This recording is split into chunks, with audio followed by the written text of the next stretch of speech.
Can you go over 3.2 questions 13 and 14? Is that the variation one? Oh, no. It's the central limit theorem. Yes, I know which we're talking about. The bell shape. Yep. I will definitely go through that with you guys. Beside 13 and 14, anyone on 3.2? Did we go over question 1 last week? On what section is this? 3.2. Okay. Question 1. I was looking at the video. I think you skipped it and you said you were gonna go back to it, but I didn't finish the video, so I don't know if you actually did. Okay, I will look at it. Don't worry, but I will talk about that. All right. So let's talk about this empirical rule first on 3.2. Okay. So where's my stuff? There you go. Let me share my screen. I don't know if I share it yet. There you go. So this is called the empirical rule. So this is the one that I did not go over. So what is an empirical rule? Empirical rule is where you set a distribution to be a normal distribution. So remember last time when we talked about normal distribution in chapter 2, the normal distribution in chapter 2 is based on a frequency distribution where you have to fulfill 2 things. Your frequency has to go from low, high, low, right? Low to high to low. And then it must be symmetrical, right? Like a bell shape. So that is just to use for frequency distribution. But if I got data, let's say I give you guys a test, okay? How do we figure out that this test is a normal distribution? A normal distribution means that a lot of people fall in the middle, and then there are some students do very well, and there are some students do really bad, but majority of you guys are right in the middle. So the empirical rules there says that 68% of the data values will fall within 1 standard deviation. 95% of data value falls within 2, and then 99.7 will fall within 3 standard deviation. So what does that mean when I talk about this empirical rule is, usually when you do this, you need to know your mean and you need to know your standard deviation. And we can find that very easily because once I give a test, I got all your test score, I can find the mean. Let's say the test is 72. And let's say the standard deviation is 5. I just make it easier. Instead of decimals, I say 5. Just make things easier. So what happens when you want to use an empirical rule? This is the meaning of the empirical rule. It is a bell shape. Okay. Right in the middle is your mean, which is 72. Okay. And then if you do like 1 standard deviation away, what's the meaning of 1 standard deviation? Because standard deviation here is 5. So when you do 1 standard deviation means you add 5, you get 77. And you subtract 5. 72 minus 5 is 68, 67. Okay. So this is 1 standard deviation. And using empirical rule, it says that 68% of the students will fall into this range, 67 to 77. So what I'm going to point out to you guys is that if I give a test, I graded your test, if this is a bell shape, a normal distribution, 67 to 77, 68% of you guys got this score in your test. Okay. And if I want to do 2 standard deviation, so for 2 standard deviation, I just keep adding 5 into that 77. So that will be 82. And I will subtract 5 on the 67. That will be 62. So 95% of the test score will fall between 62 and 82. So if I give you your test, I will figure out that 95% of the test score will be between this. And then for the last one, I will add 5 again. So it becomes 87. And I will subtract 5 again, and that will become 57. So 99.7% will fall into the last one, 99.7. So that means that if you score above 87, you are the top scorer of of the class. If you score below 57, you are the bottom of, you are the lowest score in this case. So this is what we call as the empirical rule. So these numbers that you see here depends on the mean and the standard deviation. Usually this is given to you in your homework or in your test, if you still come up with your test. So in your test also, or in your homework, they ask you what percent falls between such and such. So in order for us to figure out the percent, first you have to figure out how you figure out this yellow shading area. You guys see the yellow shading area? So does anyone know how to figure out this yellow shading? What percent is this yellow shading area here? And don't forget, it is symmetrical. Symmetrical means that this yellow is the same as this yellow because they are the same. This is the, right in the middle is a cutoff point. So does anyone know how to figure out this yellow shading area is? Do you divide 68 By what? by 2? Yes, that is correct. Because this whole thing is 68, since they are symmetrical, you divide by 2, and that will give you what? 34. 34%. And don't forget, class, in your test, make sure you put 34%. Okay, so this is how you figure out this 34% on the yellow piece. Now green, does anyone know how you figure out the green one? Which is the same thing as this. They are the same. That's symmetrical. How do you figure out this percent? Very important. This is actually what asked in your test. This is in your first test. So this is between, what percent is this one? The blue line. What percent is the blue line? 95. 95, and the black line here is what? 68, right? So how do we find this? Is you take the 95 minus 668 and you divide this by 2. The reason why you divide by 2 is because you got 2 regions that are equal area, same area. So that's why you divide by 2. So anyone has a calculator, what is 95 minus 68 divided by 2 is? 13.5%. 13.5. Don't forget the percent again. So if that is 13.5%, this is also 13.5%. They are the same. Next is this gray area. Does anyone know how to figure out this gray area is? Do you take You take the 99. and the 99 From what? 95? Yep. And then divide that by 2. And what you get here is what? Anyone? 2.35. Yeah, 35. And this is also 2.35%. And the last one is this purple area here. Do you guys know how to figure out this? Is that 99 or 90? 99.7.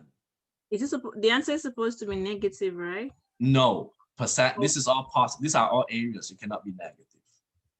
So what happened to because 97 minus 95 is still supposed to give you like minus 3 or No, something? it's positive. This is bigger than that. 97 minus 9. Oh, so yeah. 99.7 minus Yeah, 10. 2. Yeah, 2. Okay. This is positive. Yeah, this is bigger than that. And how about the purple area here? Which is the same as this one. What's the whole thing? 87 or something? No, the whole thing. 97 minus. Yep, never mind. Whole thing. This is 99.7 because, so what's the whole thing? That will be 100. Don't forget, the whole thing is 100%. Minus the 99.7. Would it be 0.15%? By 2. What percent is this? 0.15%? Yep, 0.15%. And this is also 0.15%. So a lot of students ask me, are these numbers 34, 13.5, 0.15, 2.35%, 68%, 95%, 99%? Are these fixed? Are these numbers fixed? The answer is yes, it is fixed. You cannot change it. The only thing that is changeable is these numbers, because this number is based on your mean and your standard deviation, but the rest of this is fixed. So now the question I ask is, what percent of students scores between, this is your test score, right? Between 62 to 77. So what percent of students test score between 62 and 77? 62 is here, right? Would it be 60? 77 is here, right? No. So what you need to add? You need to add this one, and this one, right? Because 62 is here, 77 is here, right? So there are 3 areas you have to add. So you have to add 13.5%. What is this percent? 34 and 34. So you have to add 34 and 34. So what's the total in this case? 81.5%. 81.5%. Okay. What is the percent of students score below 67?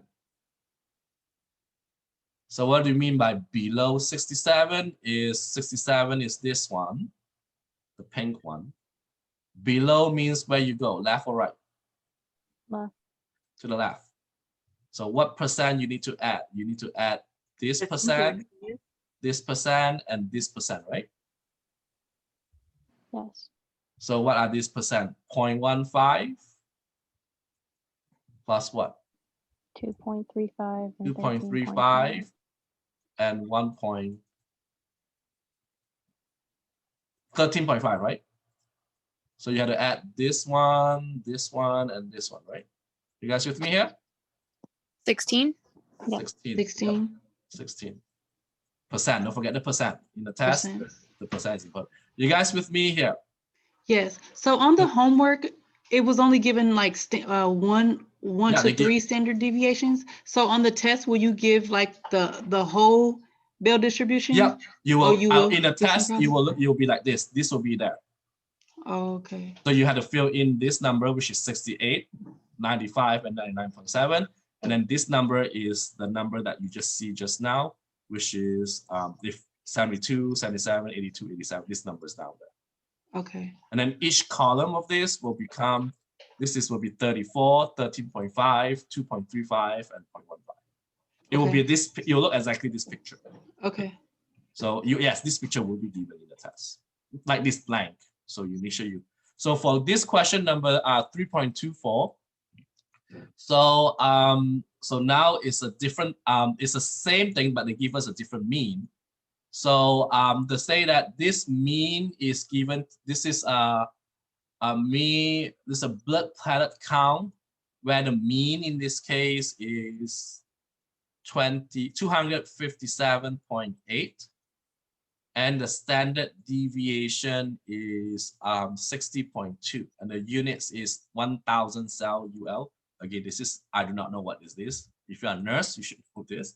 So using empirical, find 2 standard deviation and so on and so on. So first thing first is you have to draw this picture out. Again, because in the test I give it to you, here you have to draw it out. So the middle one is 257.8, right? So can someone figure out what is the 1 standard deviation away? Don't forget the standard deviation is 60.2 here. So what you do? You take this number, add, subtract 60.2, right? So can someone take out a calculator and add these 2 numbers up and subtract these 2 numbers up? The top one would be 318. 200 and what? 18. 80? 318. Wait. So it's Because you just add it, right? Yeah, Two- you just add 257.8 plus 60.2, right? So it's 318. 318. And then subtract 60.2, so 257.8, subtract 60.2. That will be 197.6. 7.6. And this is 68%. Or you can do 34 and 34. I didn't put percent, okay, because it's, and then next you do the next one, which is 2 standard deviation. So you keep on adding 602 here, 60.2. So this is, sorry, my bad handwriting here. So this is 318.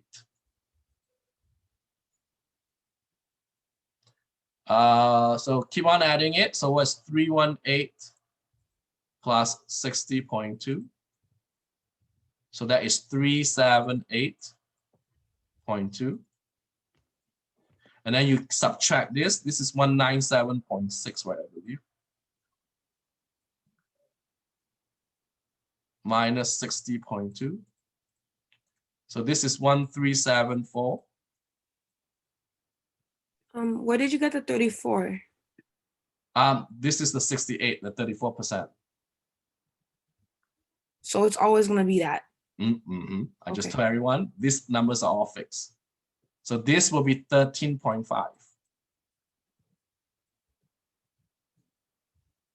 which is right here. Okay, they are fixed.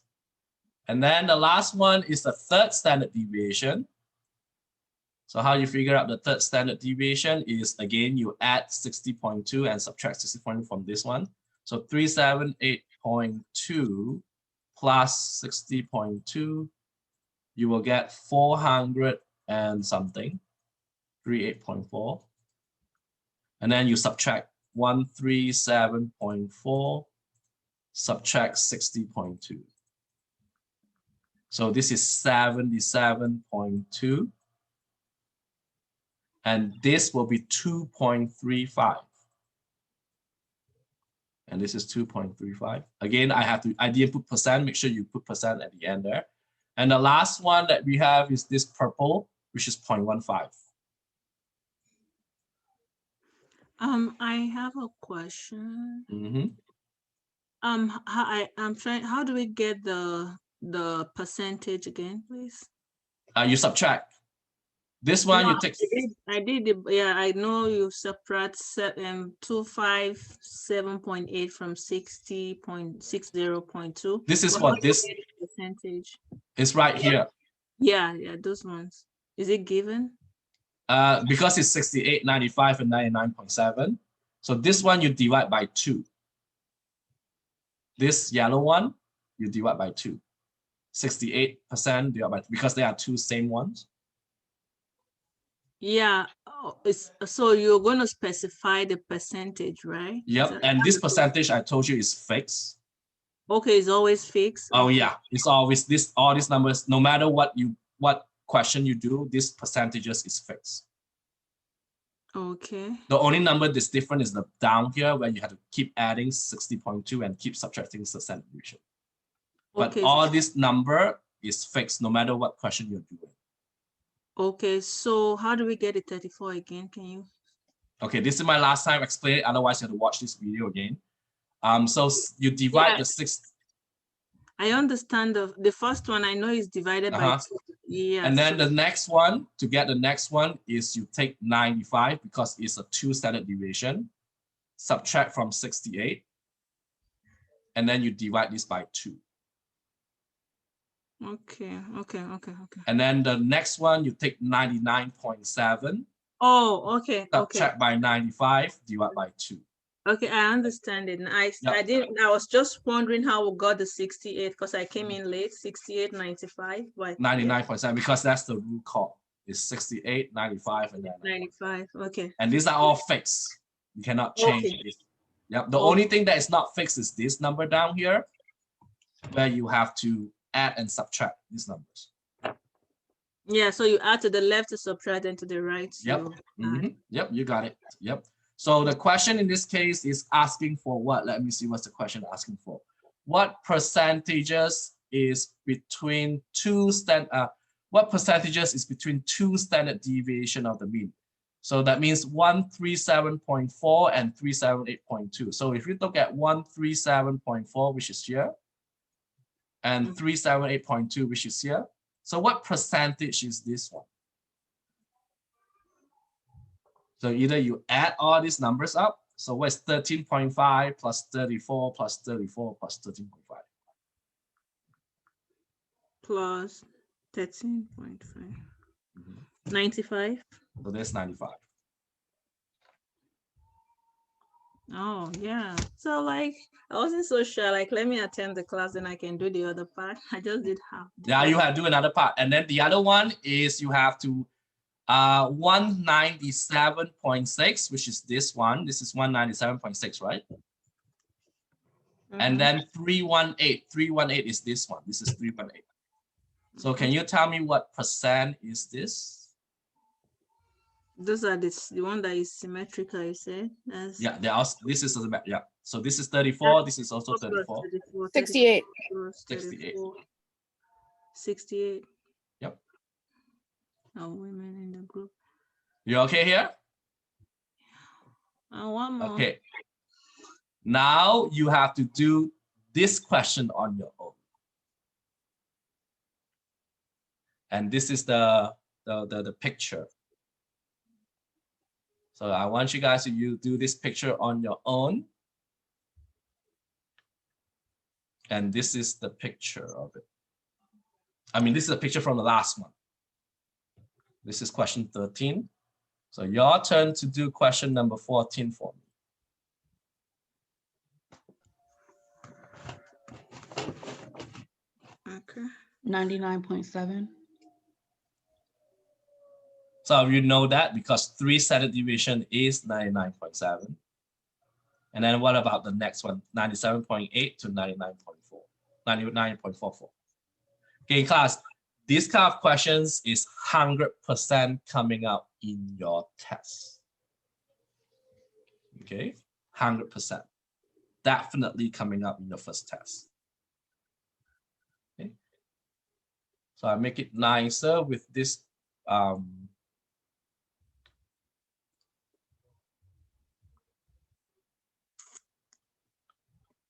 sorry about that.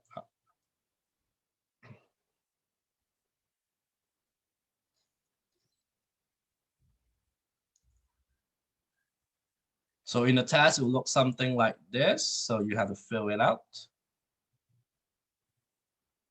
Okay. So it's exactly like this.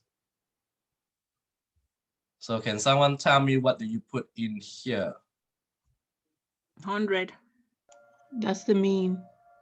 The mean is 98.26. Okay, okay. Okay. And the standard deviation is 0.59. So what number should you put in here? The mean. I mean, It's fine. I know the sirens. I got the sirens too. So in this case, will be 98.26, right? Yes. A lot of things pops up. Then 98.26 plus What is this one? it. Anyone? plus 15. Plus 0.59, right? Plus 0.59. So 98.26 plus 0.59. That will be what? 98.85, right? Using my one. Now, because I'm lazy to do the other one, so what I do next is I keep on adding what? With this, I 0.59, right? That's my standard deviation. So this Sorry, I thought I was answering question 4. So I'm filling up this table first. So I'm doing this table first.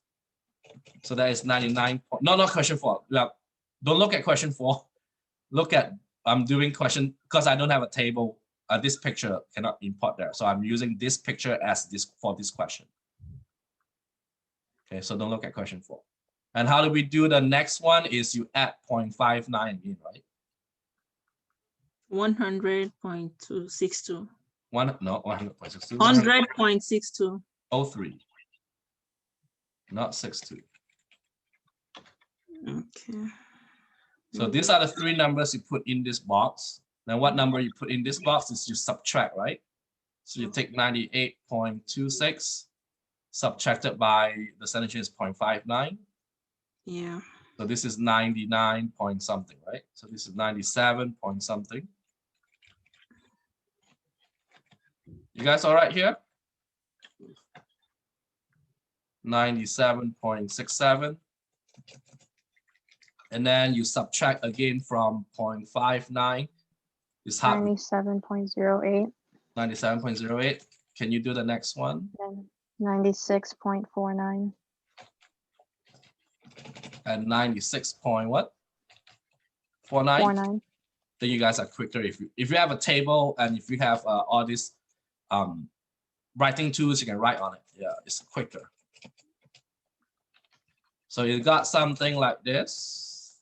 You guys all right here? Yes.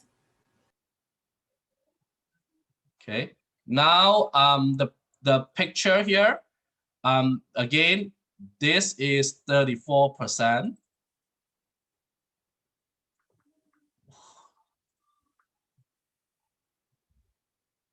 Told you this is not fun. Nope.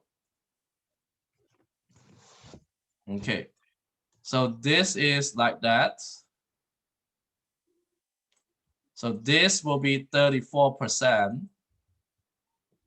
They're fixed. This is what, 13.5, right? This will be 2.35. And then this is 0.015. They're all fixed. Some of you ask me, yep, they're all fixed. So these are all fixed percentages like we just did just now. You guys can- Professor, is Mhm. 34, isn't it 34.13? No, it's 34%. The 34.13 is using the normal distribution, but for this case, we only use 34. We don't use 34.13. That's a good question. Okay. Later on in chapter 6, we will use 34.13. So right now we're only using these percentages. We don't use the 34.13 is an exact one. It's a correct one. But this time we only use, because of the 68 and 95, 99.7, we use these percentages. Okay. So 96.49 is this one. And 103 is this one. So this is exactly 3 standard deviation. This is actually is 99.7%. Okay, this is 99.7 because it's exactly 3. So for this question, it will be 99.7. How about this one? Between 97.08 and 99.44. How many standard deviation is that? 3. 97.08 and 99.44. How many standard deviation is that? 2. 4. Don't forget, this is 1, this is 2, and this is 3, right? So 97.8 and 99.4 is 2 standard deviation. And 2 standard deviation is how many, what percent? 95. It's 95%.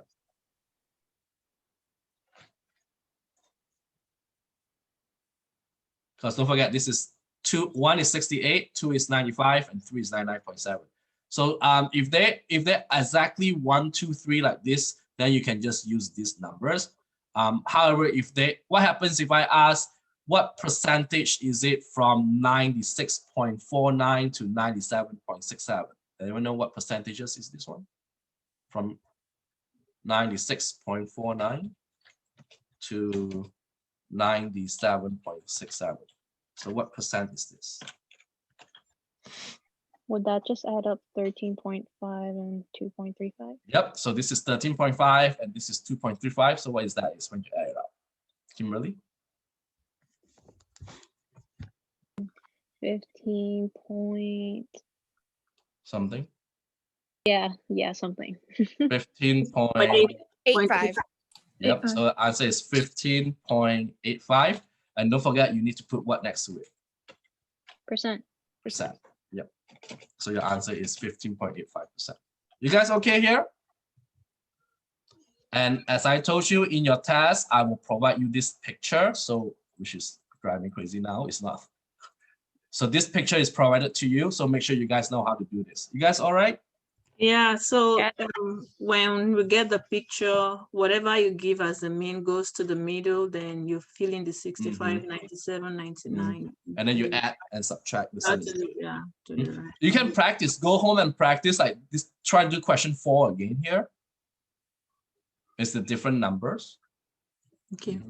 So yeah, practice this one. I'm gonna go back to question 1. Yeah. So the brain volume is 20 brain volume is mean is this and standard deviation is that. Given a standard deviation and the range of rule of thumb, identifying the significantly high and the significantly low. So does anyone here know what is the range of rule of thumb? This is a difference. No, that's a formula for that. Okay. Anyone knows what is the formula for range of rule of thumb? Mean. Is it Short form is ROT. Yep, mean what? Minus standard deviation times 2 or something. Yep, you're correct. Yep, that is correct. Yep. So mean plus minus 2 times the standard deviation. So since they want it to be lower, do we do plus or minus? Don't you do minus? Yep, lower for minus. And what is your mean in this case? 1155.4 minus 2 times your standard deviation. Standard deviation is 122.9. Yep, calculators, what you get? 2.9. So make sure you know this. This is very important, this formula. Anyone has a calculator? Yeah. That's why you need a calculator to do all this basic work. So if they ask for low values, you subtract, and if they ask for high values, you add. Yep. Okay. Yep. 1442 8.46. 1144. 14428 Cannot do one. This is slower than that. I'm sure you know how to use it. Okay, let me do it again. Let me put 1155.4 minus 2. Oh yeah, 2 times something, right? 0.4, yeah, minus 2.9. 245. So it's 900 something. 245.8. Did you get 909.6? So Yes. 5.8. Yes. I got 909.6. Yep. So this is 909.6. Okay.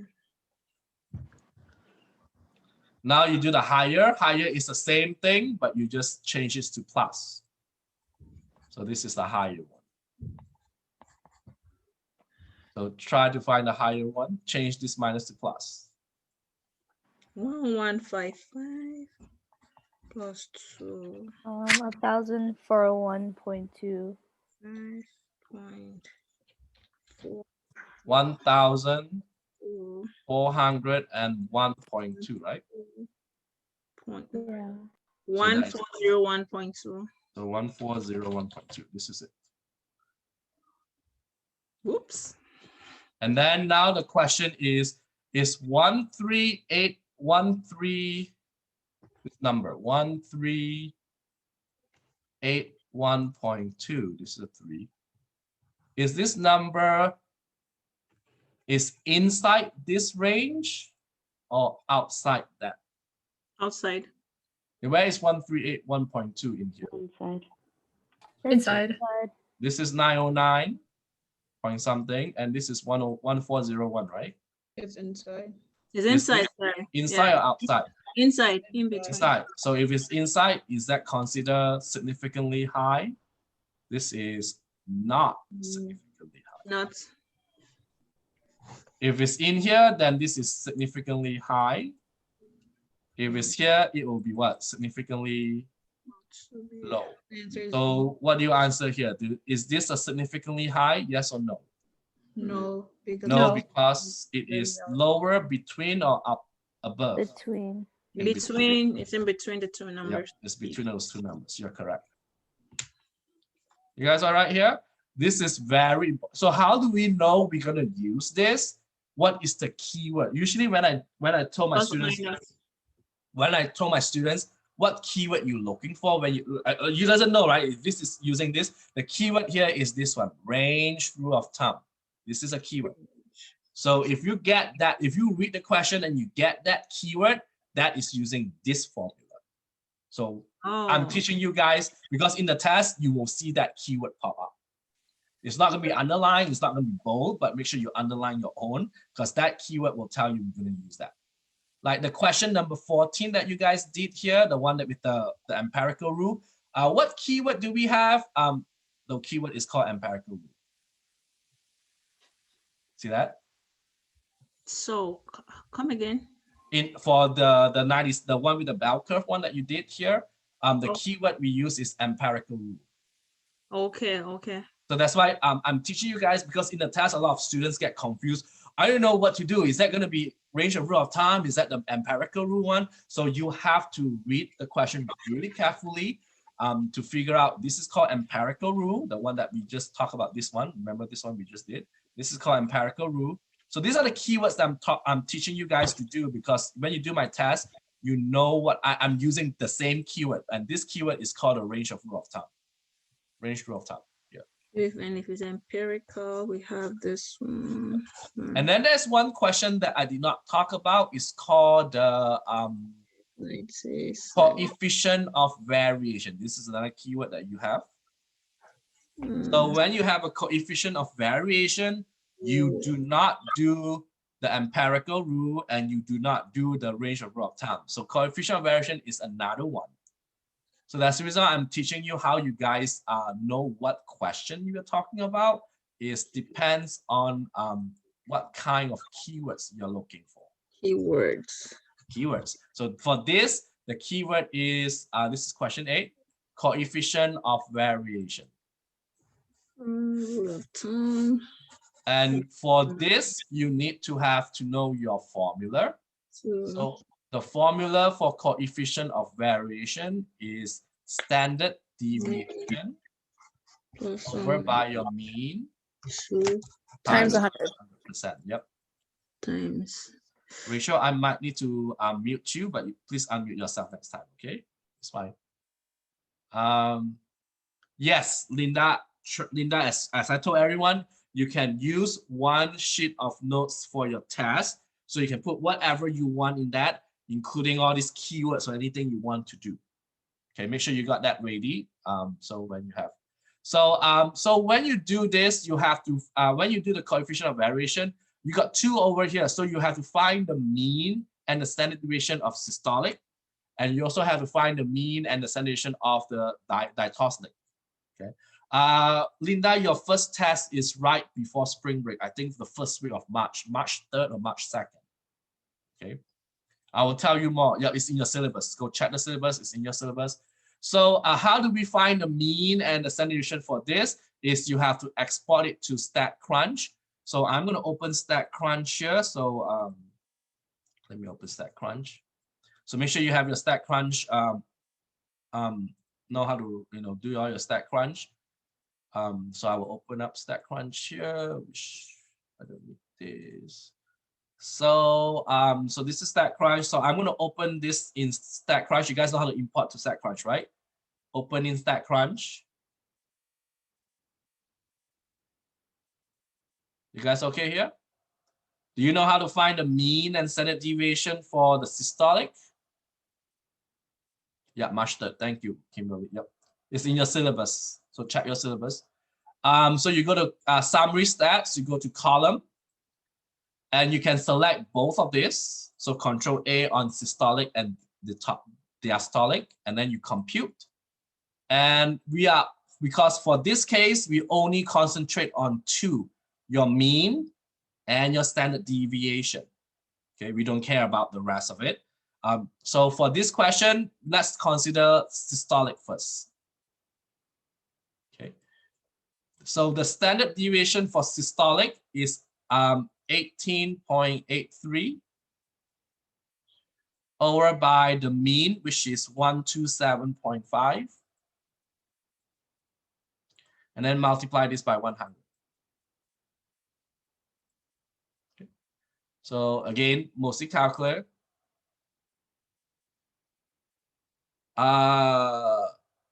Yes, Linda, you are allowed. That's why StatCrunch, you have to use StatCrunch in your test.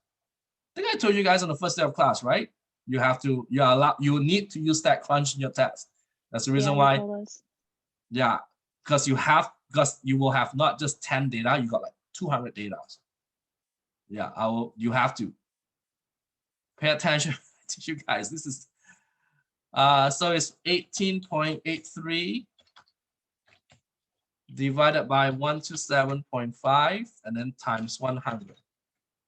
So this one came out to be 14.77%. Don't forget the percent.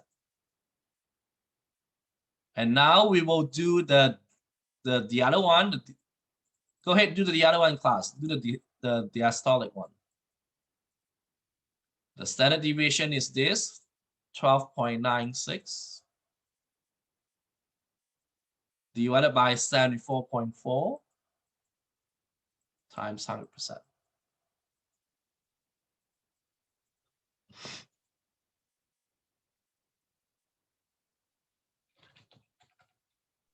$17.42. 17.42. Thank you so much. Okay. So we don't need the StatCrunch now. We don't need my count. So for this systolic one is 1 decimal place. What is the 1 decimal place for 14.77? 14 point. 0.8. 0.8. Make sure you know how to round. Just kidding, sorry. No, you're fine. Dystolic in 1 decimal place. What is this one? Is 0.4. 0.4, 17.4. 2 is too small to round up. Okay, and now this is the question is, what is the difference between these two? You guys know difference, right? What we do with difference? We subtract, right? So if you subtract this with 14.77, it's going to be what? 2 point something, right? 2.65% difference. The difference is 2. Is this different less than or more than 5%? Less. So if it's less than 4%, then there is no difference. If it's more than 5%, there is difference. So for this question, we will say it is no difference. So the two sets are within the 5% because it's inside the 5% range. That's why the value is about the same. No difference, not more, not less, about the same. Could you re-explain that, please? Okay, so for this, you find the difference between those 2% that you found, which in this case is 2.65%. So you figure out what is this percent is. If this percent is less than 5%, no difference. If it's more than 5%, there is a difference. So since this 2.65 is less than or more than 5%? Less than. Less than 5%. So our answer will be no difference. So that's why it says that this one is within the 5%, not more than, it's within. Within means less than 5%. So no difference means about the same. Okay. So no difference means same. You guys all right? I'm gonna take attendance here, so make sure you guys type in like D. I don't know who you are, so make sure you type in. If you are not using your real name, you guys not attendance, right? Put present. So some of you who are not using your real name, please type down, I am David Liu, present. So I know who you are. Those who got the name, I got your name, but like D or someone else, I do not know who you are. So I got a lot of students here. Questions with this 3.2? Anyone? Okay, so today work is doing 3.3. So you're gonna one homework due today, which is not today, next week is 3.3. So we will talk about 3.3 now. So what is 3.3? 3.3 in this case is, I'm gonna talk about the notes here. 3.3 is using the measure of location and box plot. So this question we will talk about location and box plot. The first thing you need to know about the location of location is called the z-score. Z-score is what we call as a standardized value.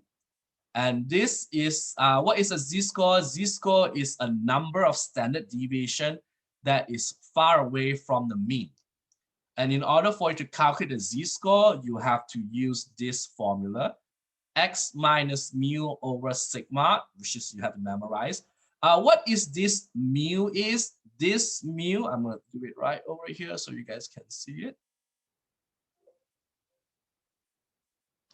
So the z-score formula is x minus mu over by sigma.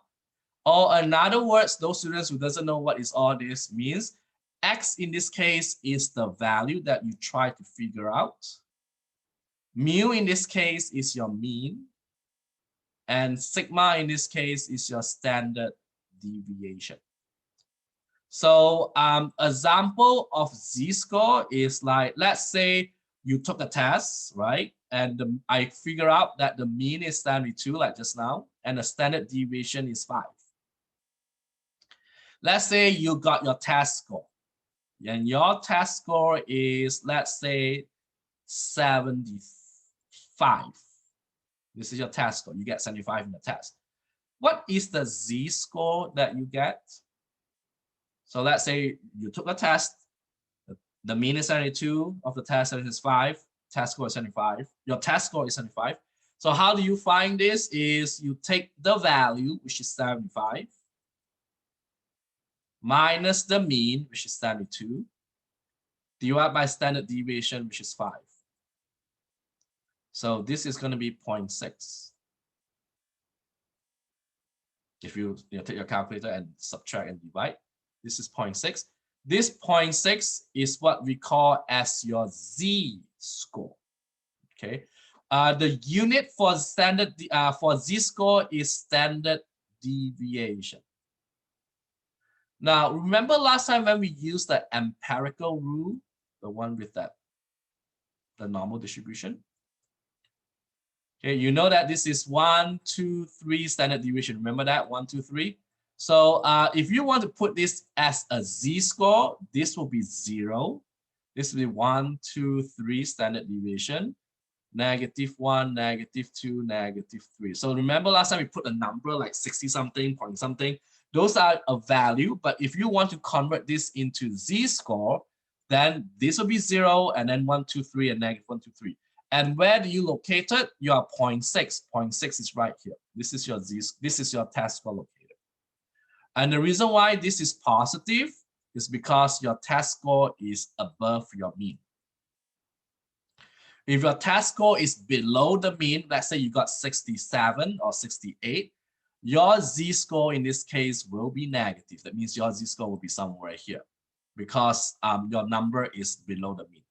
Okay, so this is a z-score that you calculate. So that means that I can actually translate all your test score into z-score. And guess what? The higher the z-score, the positive, the better it is. The lower, no good. Okay. So z-score has unit, and the unit is standard deviation. And if you want to be significantly low, the z-score has to be -2 or less. So if your z-score came up to be -2 or less, this is considered significantly low. And if you got z-score that is 2 or higher, this is called significantly high. And the word significantly means outliers. So if I ask for outliers, if you score below 2 z-score, -2, then it's low. If you go above 2, it's high. If you score in the middle, means it is no significant. No significant means that you don't have outliers. So my question to you is this 75 test score, is this significantly high? Is this significantly low? Or is that no significant? Which one No you say? significance. So for this, the answer will be no significant because your answer is just, your z-score is only 0.6. You guys all right here? So let's take a look at your homework. So we do it very slow this time because the material is getting a bit tough. So if you look at your assignment, yes, there's only one homework due this coming Wednesday, which is 3.3, and I will change 5.1 to the following week. We'll talk about that later on. Let's talk about, so now, this question 2, I give you 5 z-scores, and this is about your tests. So can you tell me which z-score do you prefer? A -2, a -1, a 0, a 1, or 2? Which one do you prefer? A. You want 2, right? Why? Because the higher the z-score, what did I say before?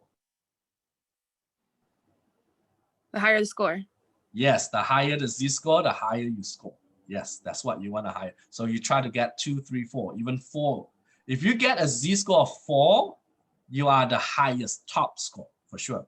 And if you get a z-score of a -4, you are the bottom. You're the last, probably the last one. So you can kind of figure out by yourself when you can convert your test score to z-score, and you can figure out what's going on. What is the useful of doing of finding the z-score here? Z-score is what we call as standardized. So we try to compare. If you have to compare 2 things like your ACT test and your SAT test. So let's say that Rachel took an ACT and Kimberly took an SAT. They are 2 different measurements, but they measure the same thing, right? Like, the test score. But how do we know who do better? Let's say Rachel took ACT. The math is 36 highest, and she got 30, which is pretty good, right? 30 out of 36. And Kimberly took an SAT. I think SAT is 1500, and she scored 1300. 1300 is also very good, right? So my question is, how do you know who did better, Rachel or Kimberly? So what do we do here is we will calculate each other's z-score using this formula, and then we figure out who is higher. So let's say I calculate and Rachel is 2.6 and Kimberly is 2.7, for example. Then Kimberly was do better than Rachel because 2.7, 2.6, 2.7 better. So this is what happens when you do z-score. You are comparing 2 different things like apples and oranges, which you cannot compare. So the z-score will standardize that, make it the same. So you make the apple to become a pear, you make the orange become a pear. So now you got 2 pairs, then you can compare which one is better. So this is what happens to z-score. We compare a lot. Okay. So when you hear the word you want to compare things, you use a z-score. Okay, next question is question number 3. This is a data speed with 50 A ports. The highest speed is 75. The highest speed is 75.6. We got the mean is this, and the standard deviation is that. Okay, so they give you the mean and standard deviation and the highest speed. So the question part A is asking us, what is the difference between the highest speed and the mean? You guys know what's the meaning of the word difference? Subtract. Subtract. So you subtract the highest one from the mean. So what is the highest one in this case? 75.6 minus what? The mean, which is what? 18.44, right? Anyone has a calculator to help me here? This is all pretty much easy with calculator. 57.16. So that is your answer here. So 57.16. You guys all right? So far. Question B is asking for how many standard deviation in part A. Now, in order for you to find how many standard deviation is exactly the same thing as finding the z-score. So for question B and question C, they're asking the same thing. Okay, so if they're asking for how many standard deviation or ask for z-score, they are asking the same thing. So in the test, I can be tricky. I will say, how many standard deviation is that? That means they're asking for z-score. So how do you find z-score? This is how you find your z-score, right? But we already did the difference. So what you do is the difference is 557.16. We redid it already on part A. And you just need to over it by what? Your standard deviation, which in this case is 22.08. So if you take this that you have and divide this with the standard deviation, 22.08, so this is 2.5 something. And the question needs 2 decimal places. Can someone tell me what is 2 decimal place for 2.58876? What is a 2 decimal place here? 2.59. 2.59. 2.59. And as I told you, this and the z-score is the same. Okay, these two is the same. So is this 2.59 significantly high, significantly low, or no significant? Can you tell me 2.59, where is it located in this? Where is it located? It is right over here, right? Yeah. So is that significantly low, no significant, or significantly high? Significantly high. Because it's more than 2, so that's why this is significantly high. So the answer in this case is it is significantly high. You guys all right here?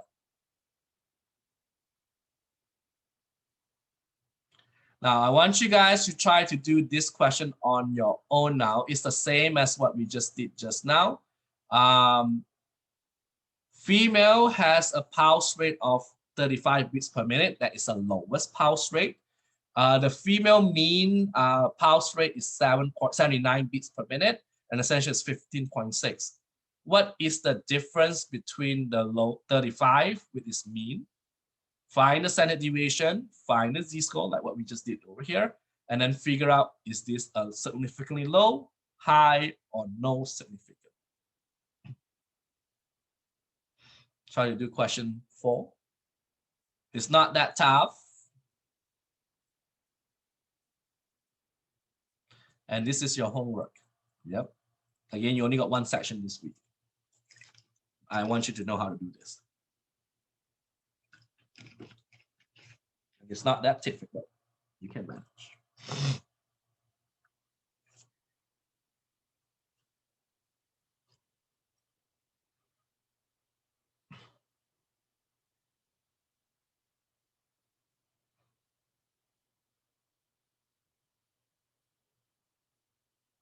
You guys good?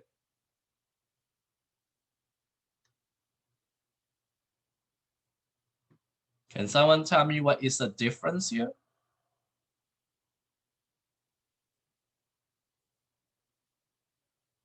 Or chat room?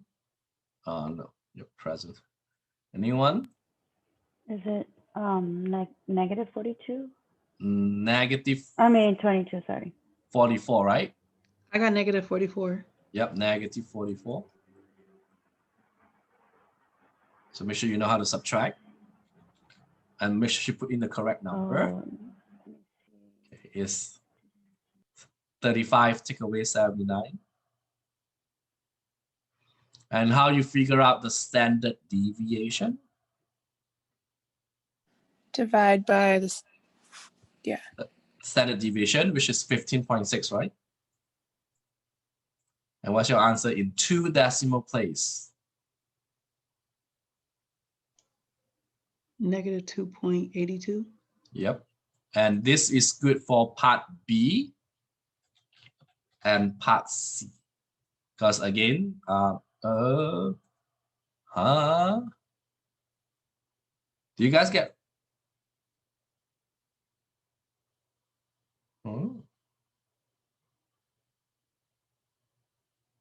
What happens?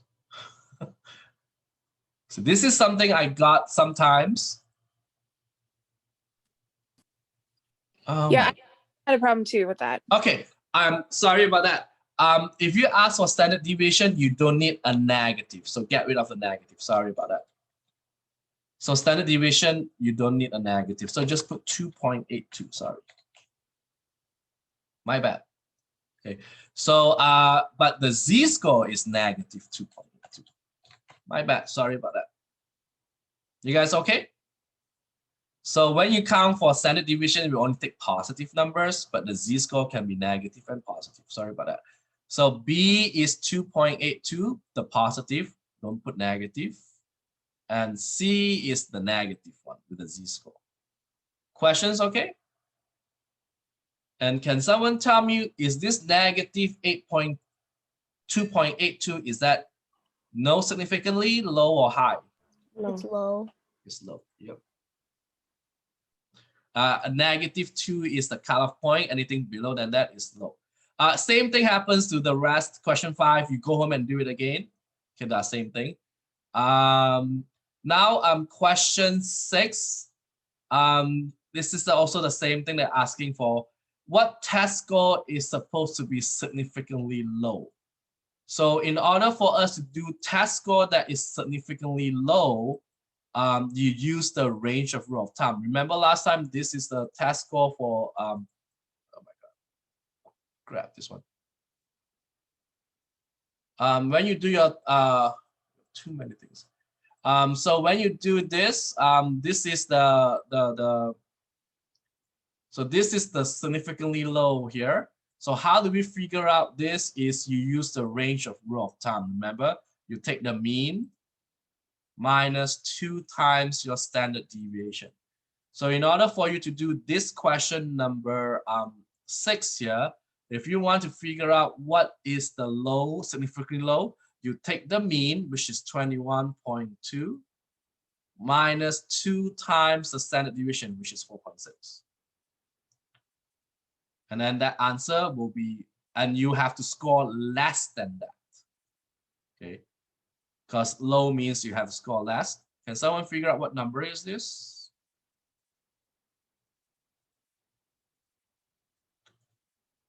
Two times 4.6. That will be 12. Right? So it'd be less than 12 in this case. Now we will do the significantly high. So for the significantly high is this fellow, this one. And again, it's exactly the same as that, but you just need to put what on the sign is you just need to add them. So what you get when you do this? 30.4. 30.4, thank you. So this will be 30.4. Make sure it's greater, because high, it has to go greater. And then the last one is asking, oh, that's it. That's it. For question 7 and 8, you are comparing two things. One is the tall guy, and one is the short guy, the shortest guy. So you have to find the z-score for the tall guy and the z-score for the short guy. So, so you have to use this formula again. So if you want to find the tall guy, what you need to do, you take the value, which is 242, minus the mean, which is 175.97, over by standard deviation, which is 6.03. And what was that going to be? Again, calculator. 242 minus 175.97. 175.97. And then divide by 6.03. So this is 10.95 in 2 decimal places, which is crazy. Don't forget, he's the tallest guy in the world. Okay. Now we do the shortest guy. The shortest guy is 95.8. So I want you guys to go ahead and find the z-score for the shortest guy, where you just need to replace this by 95.8. So what is the z-score for the short guy? So change this to 95.8. You guys got?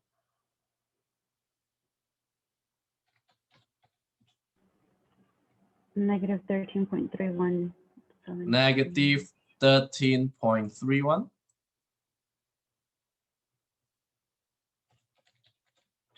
So now the question is, which one is more extreme, the tall guy or the short guy?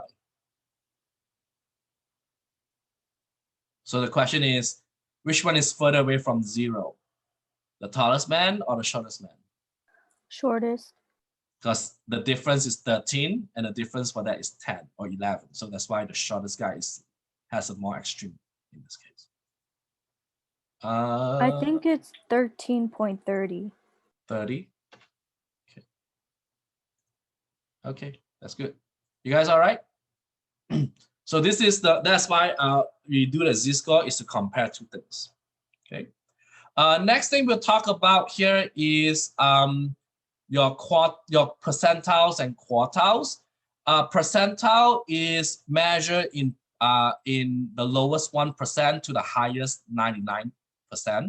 So if you have a first percentile, you are the lowest one. If you have a 99 percentile, means you are the highest one. Okay, so make sure that the low number is no good. Quartiles is you break it into 4 different parts, where the first one is the first quartile, the second one is the second quartile, and the third one is third quartile. And then the first quartile is the same thing as 25 percentile. The quartile 2 is the same thing as 50, and quartile 3 is the same thing as 75. And we also call quartile 2 or 50 percentile your median. So there is 3 names that you call quartile 2, which is 50 percentile or median. So how do you find this percentile and quartiles in your StatCrunch? Is very easy. I'll show it to you. So you pay attention. So that this case, they want you to find the 30th percentile. So P30 is 30 percentile. So how do you find the 30 percentile here is you export this into StatCrunch. Okay. Remember last time you do the stat and the summary stats column. And then you do all this. We don't care about this. We enter here. See that? See the percentile here on the bottom part? So we're going to find 30 percentile. So we just use 30. You guys with me here? We don't care about the mean anymore. This is, you put 30 here. So when you hit compute, oh, sorry, I forgot to put bar one here. When you hit compute, this is the last one, 30 percentile. You see that? So the 30 percentile in this case is 0.9. Okay, let me repeat how I do this again. So you import it into your StatCrunch, go to stat, go to summary stat, go to column, select the var1 that you have. I don't care about this statistic, but I want to go to this percentile and put, in this case, 30, and then you hit compute. And the last one, called a 30 percentile, is your answer. Questions? Now, this one, they want you to find 25 percentile. Now, a lot of students just say, okay, I just do the same thing. Go here, go to summary stat, go to column, go here. Does anyone know what percentile is the quartile 1? What percentile? 25. 25, yes. So a lot of people do this and then they put 0.7 here, which is this one. This is wrong. The reason why this is wrong is because you have a different data. Don't forget, question 9, the data for question 9 and the data for question 10 is not the same data. So you actually have to import this into StatCrunch again and do that. Same thing happens to question 11. They ask you for the same thing, quartile 1 is a different data. So you do have to import this. You guys with me here?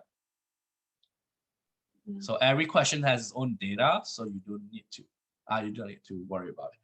Next thing we're going to talk about is 5-number summary. What is 5-number summary?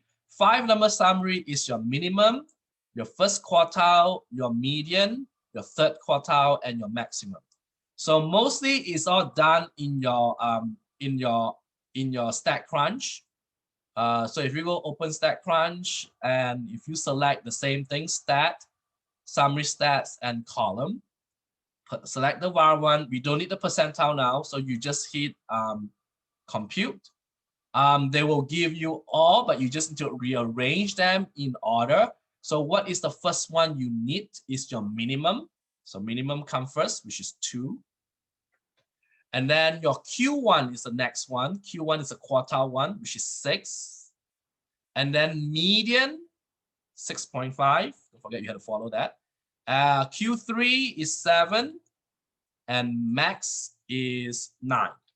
So this is how you do your 5-number summary. Again, I say again, minimum first, Q1, median, Q3, maximum. So that is that order. So make sure you put that in that order. So these are the last 1, 2, 3, 4, 5. Those are the 5-number summary that we have. If you don't put it in order, you will get it wrong. Okay. Now you need to draw a box plot. So how do you draw a box plot? What is a box plot? So a box plot is actually looks like a whisker diagram, a box whisker diagram. So it looks very similar to what you have see here. So when you draw me a box plot, this is a box plot. This is your minimum. This is your Q1. This is your median. This is your Q3. And this is your max. So that's the reason why that when you have a 5-number summary, your box plot will show you this. But if you have a little dot outside here, then your max is over here. And this little dot is your outliers. Okay. How do you draw a box plot in your StatCrunch? It's very easy. You just got this. You go to Stat.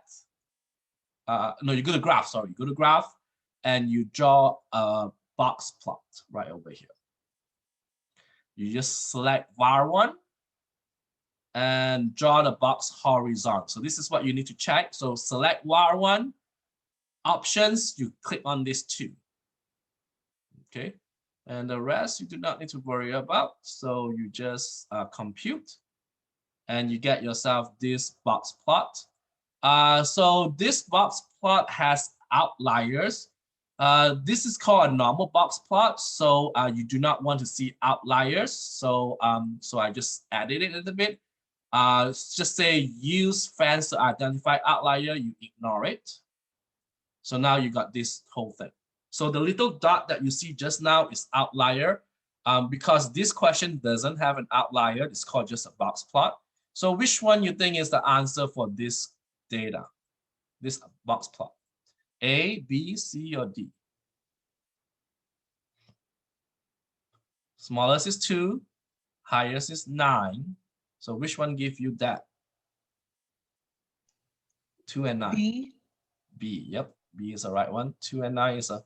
So this is called a box plot. So make sure you guys know how to draw it using your StatCrunch. It's pretty much straightforward type. So this is the same thing. You do that 5-number summary and then draw a box plot. So this is something that I will ask in the test. Okay. And then for this, it's the same thing. You just need to draw the man's pulse. So you just, again, open in StatCrunch. And then this is the 2 pulse rate here, but you want to do the man's. This is the man's. So again, you go to Graph, go to box plot, and then you do the man. And make sure you draw it horizontally. And I notice we need outliers here. Let's compute this. So it looks something like this. So you just kind of compare and see which one is which. So this is around 40-ish. So it looks more like B again, I think. Higher is, and if you doesn't know, you can always make it bigger because it's not clear. Looks like this. This is 60. Yep. Not this one. I don't think so. It's this one. I will make it bigger so it's more clear. The reason it's not this one is because your box is not the same shape, because this is smaller than that. So I think your answer is B. How about C? Let's see. This one is a bit, the box here is a bit longer. So this is between 60 to 675. I think this is 60 to 75. So your answer in this case is B. Yep. So make sure you guys watch carefully. And then now you do the women ones. So you go to option, go to edits, and now you don't want men's, you put the women's.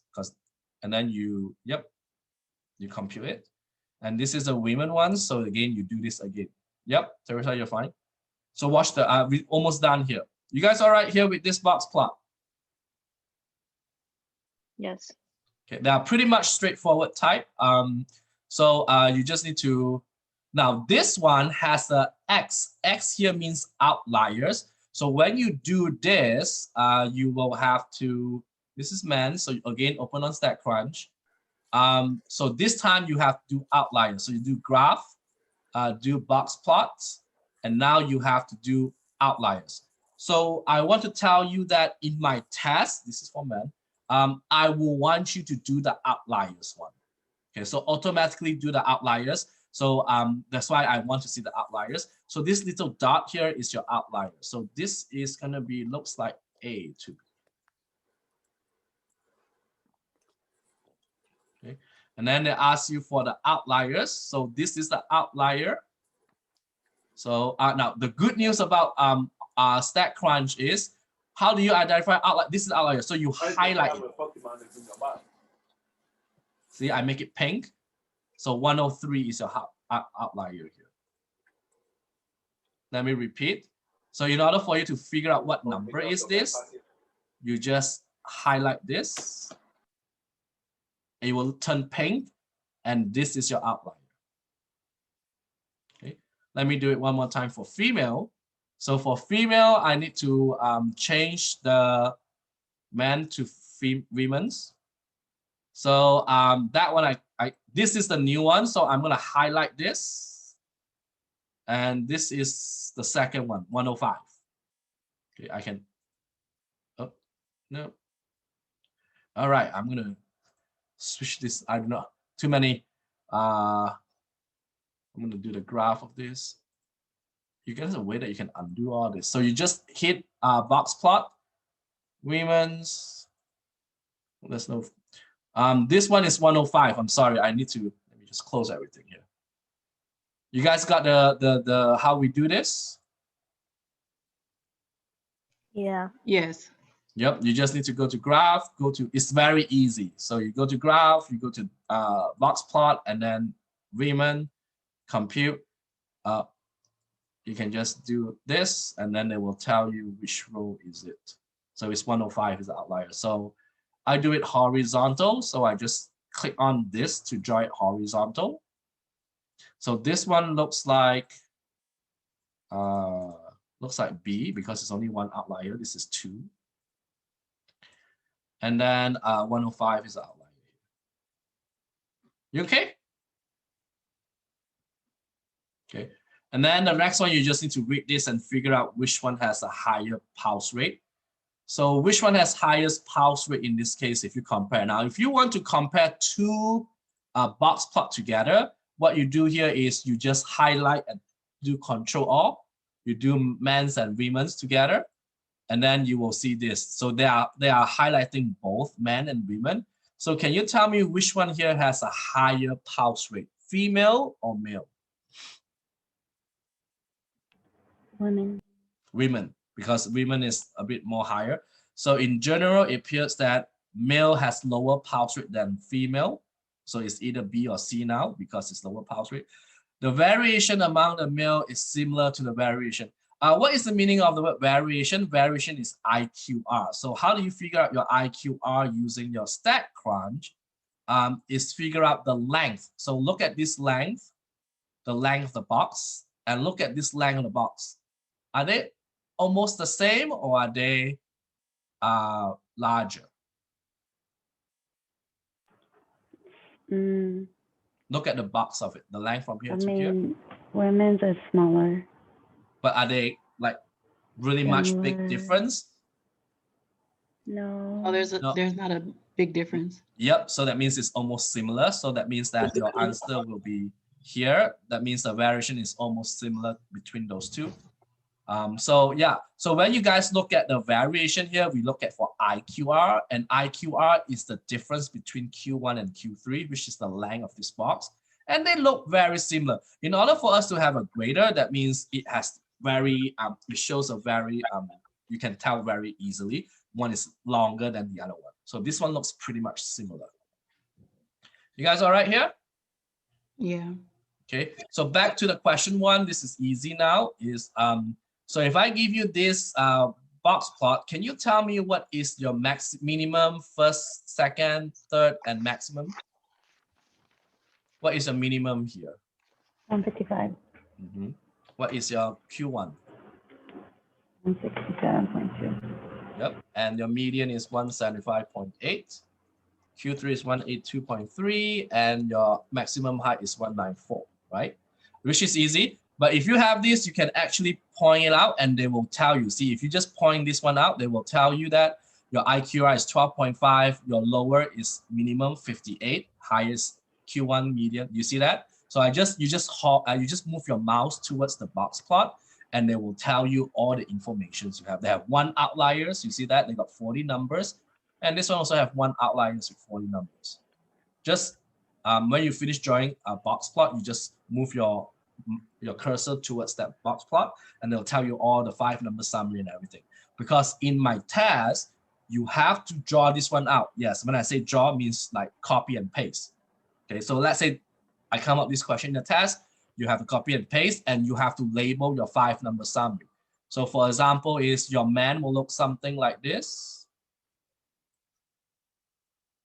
And then you have to copy and paste this. Your minimum is 48. So this is 48. You guys with me here? This is what happens in your test. You have to do. What is the next one? 60.5. So you have to label this that looks exactly like this question number 1. You have to label your 5-number summary on your box plot. And your maximum in this case is what? What is my maximum here? My maximum in this case is 87. This is 87. The outlier. You guys got it?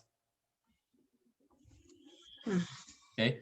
So I will come back next Wednesday and I will teach you how to do these outliers, because on these outliers is mostly all the formulas you have to memorize. So on next Wednesday, I will teach you how to do this. But you can manage to do all your homework in 3.3. So your only homework due this coming Wednesday, next Wednesday, is only 3.3. Okay, it's not 5.1, only 3.3. So you got 2 homework due tonight and 1 homework due next week. Anyone have any questions for me? Yeah, I have a question. If you don't have questions, you may go. If you have questions, please stay. And what is your question, someone? My question is, you guys in the beginning of class, you guys were talking about Cam Scanner. Last week I wasn't here in class.